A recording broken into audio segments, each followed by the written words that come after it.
디스커버리 펀드 관련해서 질문 좀 드리도록 예. 하겠습니다. 금감원 분조위 결정이 좀 있었죠? 그렇습니다. 어느 수준에서 배상 대표 공고가 케이스를 있었나요? 가지고 했는데요.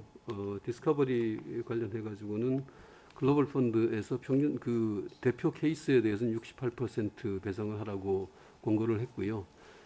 구체적으로 각 투자자별로 어느 정도 할지는 개별 투자자의 사정과 은행의 행동에 따라서 결정되는 거로 됩니다. 기업은행은 행장님이 말씀하신 대로 투자자의 자기 책임 범위에 대한 객관성이 확보돼야 보상에 따른 배임 이슈를 해결할 수 있기 때문에 분조의 결정을 지켜보겠다. 그리고 불안전 판매에 대한 책임이 아예 없진 않지만 책임을 회피할 생각이 없다. 이제 이런 입장을 그동안에 밝히셨더라고요. 예.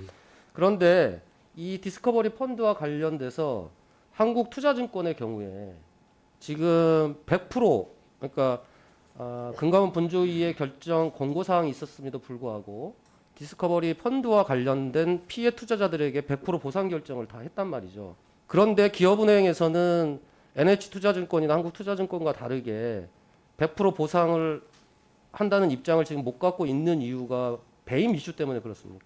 꼭 그것만은 아니고 결국은 이제 금융시장의 금융투자의 원칙이나 법령과 관련해서 자본시장 손실보전금지 원칙이나 이런 거를 감안해서 그 당시에 결국 금융기관이 어느 정도로 귀책이 있는 건지 또는 또 투자자가 어느 정도 투자 경험이 있는지 이런 걸 가지고 판단하는 것이 좀 더 합리적이고 공정하다고 생각을 합니다. 그런데 기업은행의 경우에는 이 펀드 판매와 관련해서 불안전 판매뿐만 아니라 실제적으로는 이 디스커버리 펀드를 판매했던 내부 직원들이 그러니까 고객들의 피해가 우려된다라고 하는 얘기를 이미 내부적으로 의견을 전달을 했고 그럼에도 불구하고 이런 내용을 무시하고 실제적으로는 지속적으로 판매한 거잖아요. 무시한 건 아니고요. 내부 과정에서 그런 리스크가 있다 그래서 그런 부분을 보완하고 판매를 해야 된다. 또 교육을 해야 된다 그래서 거기에 상응하는 조치를 취했습니다.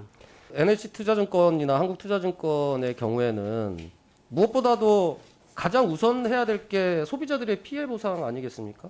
그것을 통한 은행의 신뢰 회복을 첫 번째로 두고 분조위의 결정 사항이 있음에도 불구하고 권고 사항이 있음에도 불구하고 100%로 보상하겠다고 결정을 했어요. 특히 한국투자증권의 경우에는 배임죄가 성립할 가능성이 없는 방안을 스스로 강구하고 적절한 방식을 찾아서 100% 보상했고 그리고 업무상 배임죄 성립이 적다는 의견을 받아서 지금 진행을 했어요. 그리고 대법원 판례에 합리적 경영 판단이 인정되는 경우에 업무상 배임의 고의가 인정되지 않는다.